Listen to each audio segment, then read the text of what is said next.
bia so entimi emehye won so ye kom mali memu so a o man mo mpanifo aye mere bia soja pani odi man no so no yasama mfie num se won to na memu hye so bra na o manfo nyina hwekan safi de kemem be adwuma wei ene nsempi na de bro anope Kessben fa na ase Kessben nweko ya mo aso yasene ni what scientific hospital tanimo the womb and penis repairer opana phones woni easy buy ka bo se bra beje mobile phone bia openitua na kakra divine obaba center de otwa ba powder ba Ajima Bedu Enterprise or the sister season powder ba say the sister pictures and sister macrama for you two mono or so be smart pen also be Kessben University College CM fan to him say one so open be abeto adisua so suapom no nya body krata won ka kire be a ho and also de wani a trip and opay yene de Kaseɛ bro me kofia pe amene oh hene na kwache adefe ma yena ehutiawa ne fa Kaseɛ bu nchirigumre ahwefo ne etiefo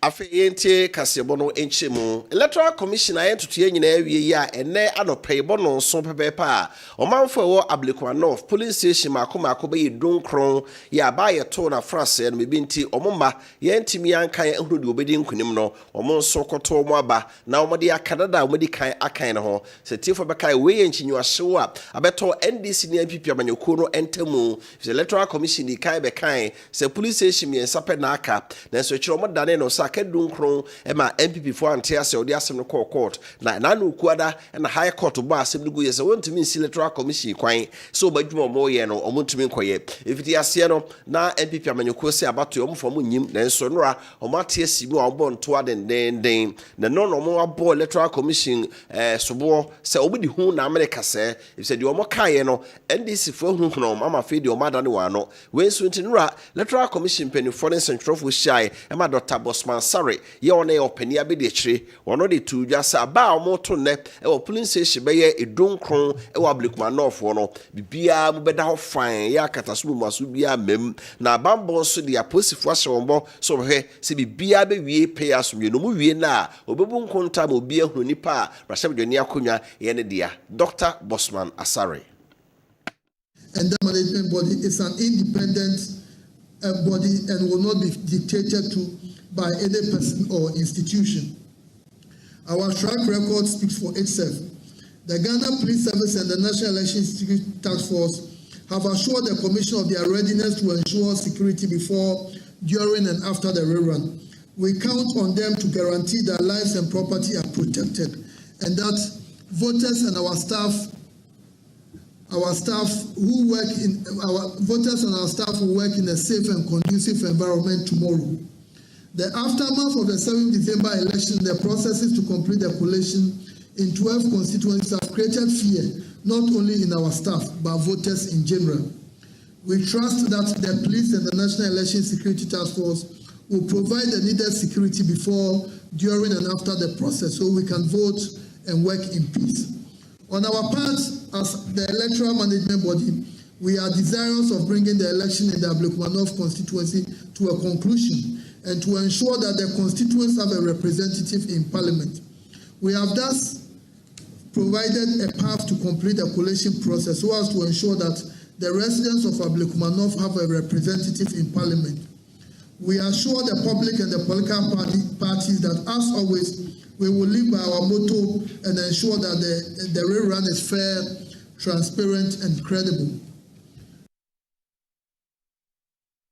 Temu na panipa yo no ana nhye so abato mpesua so e mraship dwani Romunyanfo Steven Amoadodo na abon manifest council na no atum bi de atu dwa se kwane a NDC samyoko no aban wote adwa so na fa so euro NPP amyoko no omoka wade afo mabetri e wa Ablekwa North bato mpesua so no e yade a eyeyi pa na enra wa branto abono sha ase na afi NPP amyoko no mpanifo to mugu monten so na police station ba akobako dugu no mo e bode euro no mo kire mo ho kire o manfo se o mo gina mu nto o manfo eni entomo mo no e na a Stephen Amwas the carry to Biasa about we a send a hoyo be any say any PPM you call na film pimino any aduna to abomudi nkunimo nenso enam se ND sabet na so ntino omodi ahunahuna ena afi katasumu mu aso ene ohye ene de ahya abato komise ne dey o se yesa akoto aba no ebimo nenso de atodwa sa akonya de ewo wo ane wo entumo ogidie se nyame adom a ene nkunimdie ebeba oba pa akua free ono ene ejina mo ama NPPM you no afan.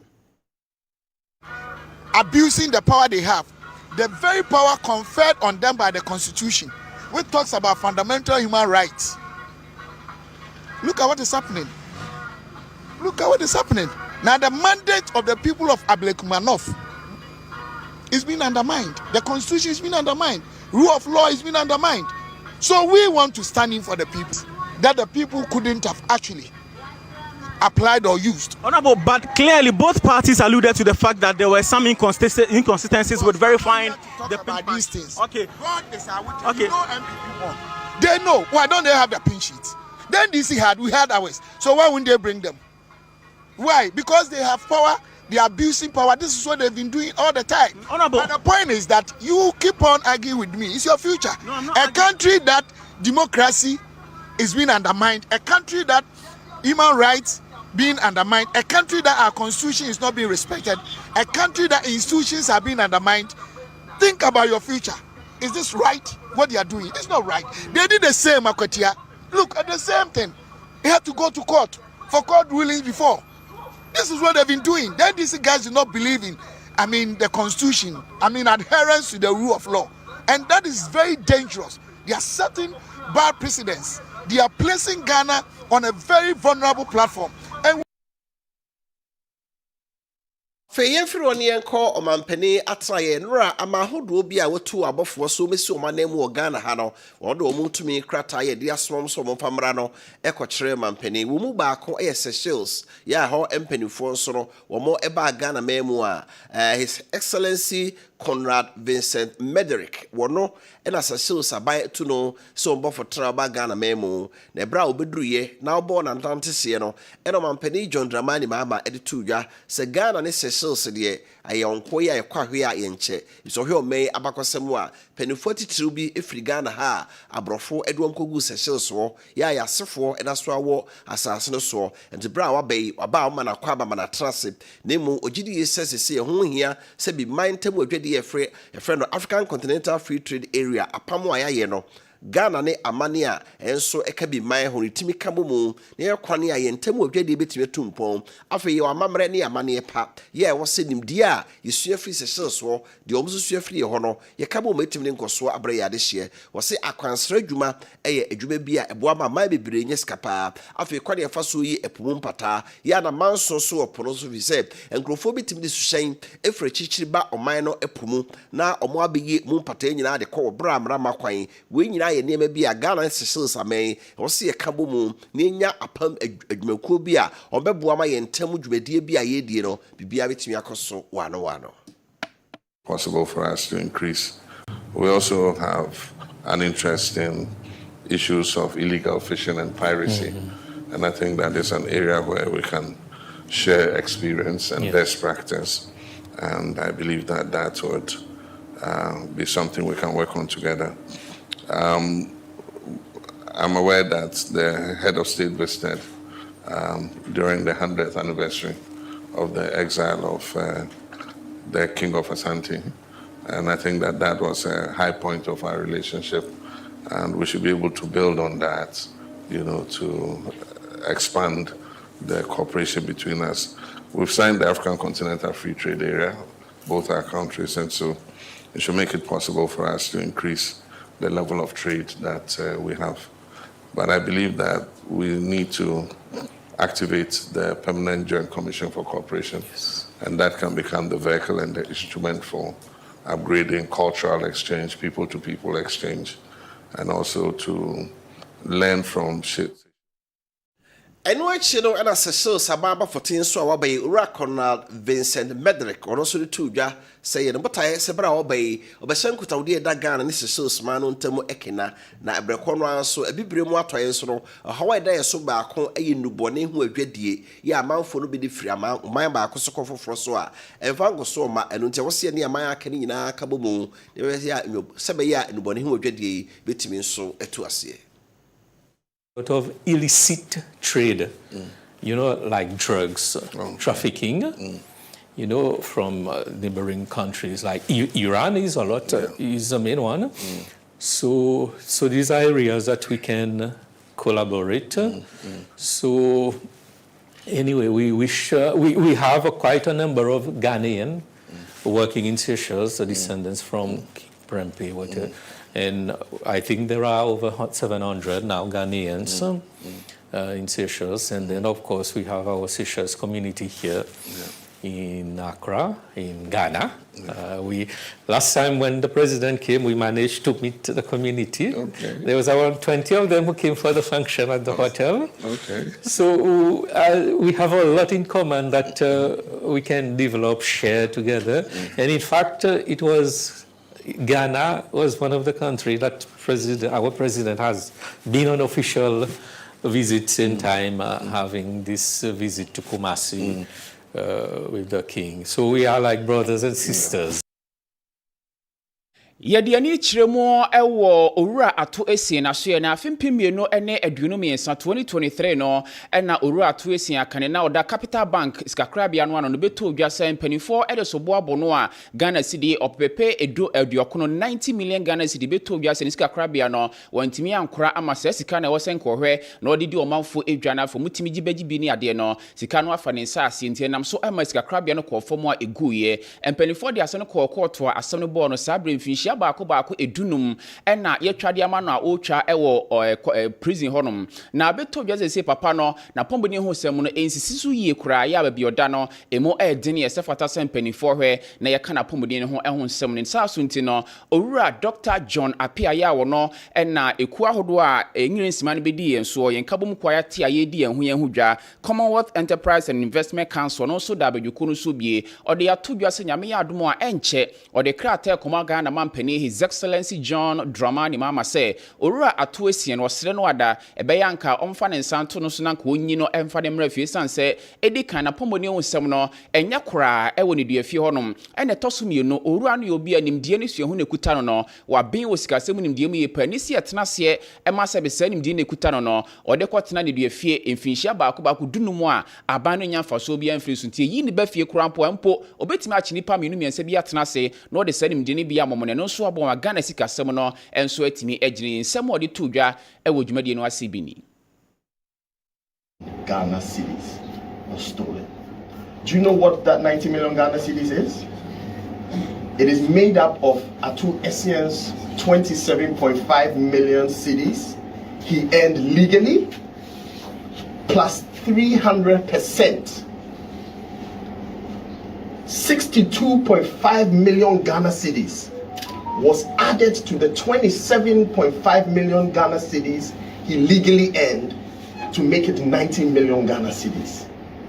That's why you read in the press, we are 90 million Ghana cedis. We are 90 million Ghana cedis. There was no theft. The bank got a loan which they were repaying and had never defaulted. He earned an agent commission from that. The MD who paid him has been acquitted of making that payment, but he was charged receiving that money. Apart from being charged with receiving that money, 300% of that 27.5 million, which comes to 62.5 million, was slapped on top of it. Now, if you say he even stole the 27.5 million and he's made a mistake, get him to pay it back, right? Guess what? He paid that back, plus an extra 16 million. By the time he went to prison, he had paid 43.5 million Ghana cedis back.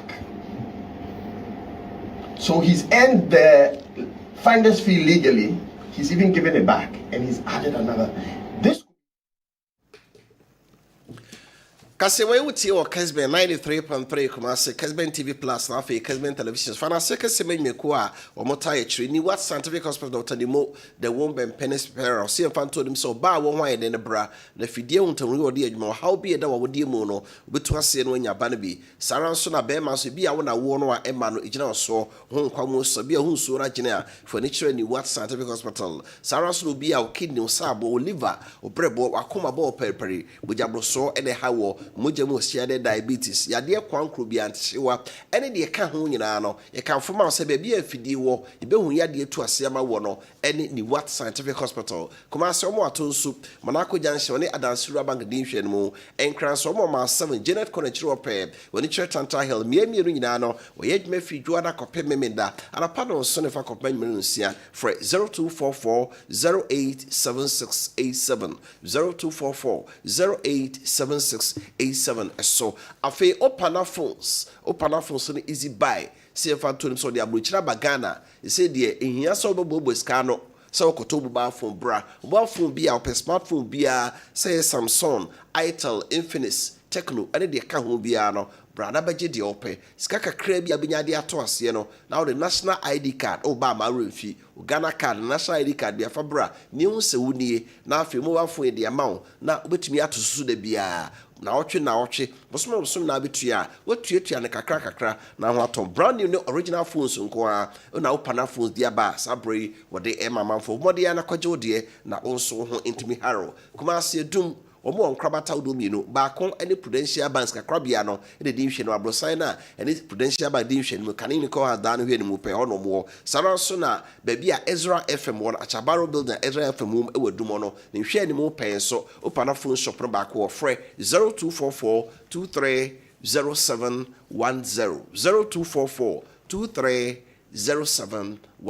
so Ajimambedu enso e de sister seasoning powder e de abai guma hodo miensa oba wo ye aduane se woton abontin so wa ofie restaurant hotels mi ahodo nyina no e sister seasoning powder no e na mekan fo de ma guma hodo miensa ye wo chicken flavor, goat flavor e ne beef flavor so ho ense ne opode bia radwemo na bodin na beje ode enso e wo habu so e wo dwa bewran bia no obo sister seasoning powder no amepacho wonsa e bekan de o pedudu eto aton akumase ya odo ne bekirimo e wo Katia Dubai afi pampa so amedwom bantama de Roma Hill eni dwa kese mu nyina akwa wonsa beka bi ena enkran so CMB makola ne okan hye nyina no ho kodwa kese mu wonsa beka sister seasoning powder ni bi na wonya bi e de abaye waduane kama pa number betimi afre ne de dodo abesom no 0243 53 5025 0243 535025 na ye beje so Kessben University College me kan fusu apon di ama bomodin abra na ofo ba na wawie senior high school wonya babi nkroye no fane bra na omegye ntete pa e wo yasoye Ghana Tertiary Education Commission for school bi atumi e manitimi eye no ye adwuma no yaje etumi wo ho na fa body krata wie su apon de ma wo no eno so free kwame nkroma su apon mu ntu wie school a enyade abebo asesa e wo abrabo emu program say no edoso odi ya ne se wie senior high school core subjects miensa watwa na the latest miensa enso aka ho enna watna fia che wonya mfinhia de unum ede kro a obetimi aba Kessben University College no be fa forms ni bi na waba amiesua de programs ni bi business administration options ni accounting marketing human resource management afi banking and finance de aka no BA politics and international relations BSc nursing BSc midwifery BSc logistic procurement and supply chain management dawson enti brana be fa forms e o Kessben fia e wo eduma seda house Kessben aseda twin towers e won Cran Circle multi credit savings salons branch bi anso no owura ho a won sabeka forms ni bi Kessben University College main campus e o content say any city campus e wo edum so ba won sabeka frɛ na ne mpanifo nto ankomodie so 0501 6373 0501 637383 na yebeje osu Divine Peba Center for omone de otwea herbal powder no enso ede aba edro no eye adwuma yie pa de agia yensu hye eye powder tutigu nsu hye mu a na wanom na munum ho no ma ewrani padua ni mu a bema wayemre wo mpamu anaso ba won sebu nsi so akotena mu nsanyare obu ono mana pressure na ha wo ana stroke account to dem uni atenka eye otwea herbal powder no na uhia me pacho drugstore ne herbal should be aberum bia no body nse wo potwea onsa ebe count de na onso de akodi ujuma kama dodo mu de kumasia Fredimens ewo keo kapeba ewo sunyane na naboache eba ewo kanshi mensa ewo takra de PK Gambila enso ewo tamale domanso drugstore ne herbal should be romu onsa ebe count de friend number na beje odi dodo mu fadi ujuma ewo 0591 56 5557 0591565557 na ye beje osu ye gina so ne adan ye ho aba na amrone nsemo nsa ka no so ye de atoa muso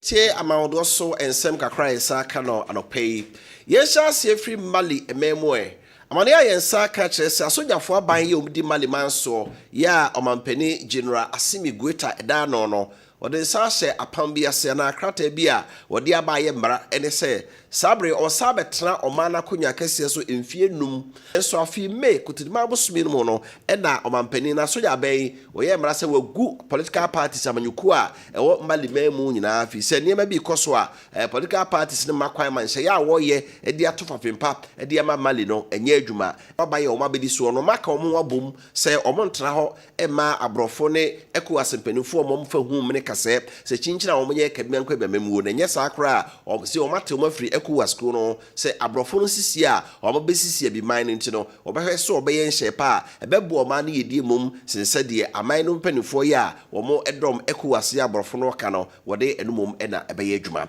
afien ko Nigeria memu nso Nigeria tififem eho ene tutrafo a omu edi ewu no na nsa wo kan wo homu nkrohodo ye Nigeria tifi ede kona tepem ye northwestern region o makodi ewu ho ekumnipa enya asempeto akra we suntie nra Nigeria bana bamane so mana sojafo akentranwam ena wote wo mugu mu so wo nko na wo ne etutrafo ye emfanko bani ifi se enipa omu okum wo mo ho no nya agrokra Nigeria sojafo mpanifo abamane se wone etutrafo ate atififem de ko bani no wakum wo nipa ba ye aduasa ema omano sojafo nso miensa ena omonso ehre womo enkwa ewomu na akọ Nigeria TV fremu a my degree bonus state ene mantam wote wono udanyane a na wodi afe ebise ho no Nigeria sojafo ni obebre sa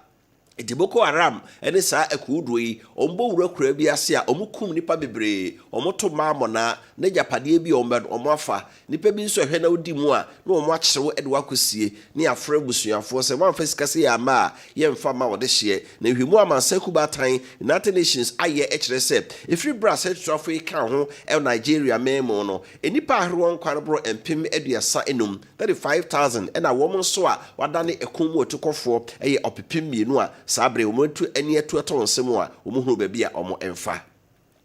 afiefie ni nkyere North Korea ememu North Korea yo mane a omayi omo afiri wiase nyinaamu na ayo ma ne de hye a opese odwane firi manum ko baabi kora no a eden na ewraba bi otimi dwane efiri North Korea memu eko China na isanse North Korea ne China de omontam yi nti okwa na China fo atwane suo ni asade na bre North Korea fo na ebra okoye no saba North Korea fo ne sa omusa kan no womno koto afiase ye na yakayaka de pi ebra oyi no ewre na wawe abu hunam so sekwan bia so no obese efiri North Korea mempani ampa no otimi dwane masisi South Korea memu ena akwa akotra na nrantia ye nya kire se wode nasem akodan koto South Korea ho se North Korea mampeni Kim Jong-un wona ohwe no ewo TV no so no wone na aba mu mpanifo ayakayaka de omoye no asojafo to no mona bra no de fiase no eno nti no South Korea ban ni nasema no na wonyi mpatasi kama no ready the Choi Min-kun enya mfie aduno miensa 53 mpatasi ka woje ede every North Korea ban ye North Korea man sika opepem adunum 50 million won what the America dollar mo a opepem aduasanso that is $7,000 we ni sika o say South Korea mpanifo di asemi wie na say odibem ne a enomonye na asemi ye di South Korea kora wie a ekwan ba na wrai obetuma fa so a ne nsa betumi akasika na bre no rade ko gina court no wo say so hwe North Korea ho ayakayaka de ayeye wo mo a wo mo sori eti aba wo ye wadwen so wo beka bibi etia mampene Kim Jong-un ana wowu o man ni sika nanso omu sika kakra omo no sera ohwe TV so no hye aman kode ene topa yesoma kronko a ene omo de ye wote manum ne komode wo wo pese odwane so a aban no ema wonko eno no no otimi dwane ye a omo sa che no ye na yakade enansu no wakodu sa koria me ma wosre so manum panifo so ye no omo nkana simbi enso ema no everyone yakọ Israel ene Palestinian fuku ene Hamas fontokwa no mu ebisiafo no asem a asi ho nya agrokra adwumakuo bi aba ewo Hamas asase na Gaza papre so a omo asem ne se ekom ene ohawo a eda omana de hie so ntino ama Palestinian fo nkoda se be hu akola no a obetimi akan ne mfempade nyina onya duane ni eno nso nti nkwara na yare na wuwa na omuwo nti omde full supplement enuane nuru a yatwetwen ede aye nuru kakra ede brenkoda yi na aboa maduane kakra amanseku batan be chema wo mo no etimi nso ahwe abonkwara ho ban na beebi a omakoto santene na omotwen se be twa aduane bi ama wo mo no Israel sojafo akugya atopaye ato ama enam so ama omokum Palestiniafo enkoda Palestiniafo nipa edunum ye mu mienu eyenkoda ebi nwotwe yenkoda na mienu enso eyema na Alaska Matters Hospital ya sabia ye ukrede Del Abala ye ho na simi isiye no pedifo no buofu pa adwumaku a na woche full supplement ema Palestinian fo nkoda ye the Project Hope omosi ade a Israel fo abaye no omote ase a enye yi etia mansamra sesebe nkoda ye ne otibamufo omunya akofo de edi se Israel ba bi ja atopaye to nso na nso Israel ba nso kire se Hamas atuturafo ena no wotete wo mo na saa bia no a ye che full supplement hono mu se Hamas atuturafo iwo ye no to ja atopaye to nso no wo mu akum Hamas fo nipa edusiensia wo de siye emu yesa ko America ememo America mampani Donald Trump ehye ne mra bi a wode eba ne se obi a ye beba be wo America memo no kai America ma na mra se nya wo to America sasere so nko ade a wo ye America ni we wo America fo mra ye fe no 4th amendment amemu mra constitution no saka yo me de ba se obi e beba be wo no America memo obi a no wo ye America ma de hye ne so Donald Trump ba yi wo se sa mra no mfa nya adwuma obi wo di tumi krata na wa betra America memo obewo a na de ba ye America ni sa de no twam se wo be ye America ni a gise o maami ana o papa e wotumi krata so ya America ma de hia no wotumi trama no mu na no no pese sa ankwada ya wo mu a no mawfo ni tumi krata ba America memo no obachi wo mu nyina atwa omasuo na honsam de edi court an kone aba nra enya ne ntie se court wonim Hampshire omre tabo atomampani Donald Trump so sa mbre ya ode ba no ontwenhwehwe so kakra fi se nipa ni bi wo hono mu a obabetra America menu mu ache omawo mo manyinyini asese no kaso mo nye America fo bi wo a enya de a ebituma ye nti sa amara na ode ba no wo mo anyintum omre tabo ato so se wontumi emfa enye adwuma yesa ko Europe memu na enra yeboetiefo amane se Engresi ene France amaye tu anama oni nyina se France mampani Emmanuel Macron wakona nsansahwe ewo Engresi memu ne bra omde nsahwe no emu nkomodi bawie no ena Engresi ne France abana ba mane se de amanu mienu beka won ho abom no ma hwekwane a omo nso hia ma akode a omo wo no wode bebo ho ban na oma bi timi firi wo mo awura ifse na nsen tokwa ayekoso se Russia fo de tokwa kofro Ukraine fo obra wonya obone bia na Israel fo nso ko Iran ma no so no ahodaso ne bema wosese oka hwe mra na se apam omo no a NATO amani America ene Europe amani bebere wo mu no wo mo nhye se ntokwasi wo man ba so na se obi ntokwa kofro NATO man ba ko a amani aka ni nyina nka mom no wo kota asa amanachi na nso hwe si na nsen America mampani Donald Trump ne America ba na mu no wo ne wosika wa akode yanka Europe man no bia ba bi si ntokwasi ba bi a o metimi aba na nso America mampani Donald Trump ba ye no wotwetwe ne nase wo sika woso de boa NATO ene akodi a woso de boa sika wose ese no asojafo a obom NATO amano ban no Donald Trump se obeti ni nyina so eno nso nti UK English aban ene France mampani Emmanuel Macron ene English maso panic Kessben mampani fo bi eno chese o montra ho ema se BBC na America fo ntim meboa won ema o ban a otamfo bi ntwimfa wo so ama mi eno nso no obia wo hye amakode otopa yesu makro nti oka ho bomu a obetimi abo ho ban ya abone bi ba o betimi sia no ya obia nso ntimi emeye bode foforo bi emfa entia wo mo wei ena ye gyina so near the Anopay no Sia Kaseɛ Sakano Kessben 93.3 Kumasi Kessben TV Plus and afi Kessben Television so no yɛde asiɛ de Kaseɛ brewo me Kofiapia mene ɔhene na kwache ADF sabre sorry KOD na eto aso de match dwumadi no de brɛn ɛwɔ Kessben 93.3 so na Kessben TV Plus na ofa Kofiapia so abonichi dom ya damo ase ema mo ani tie ɛne hwa adehye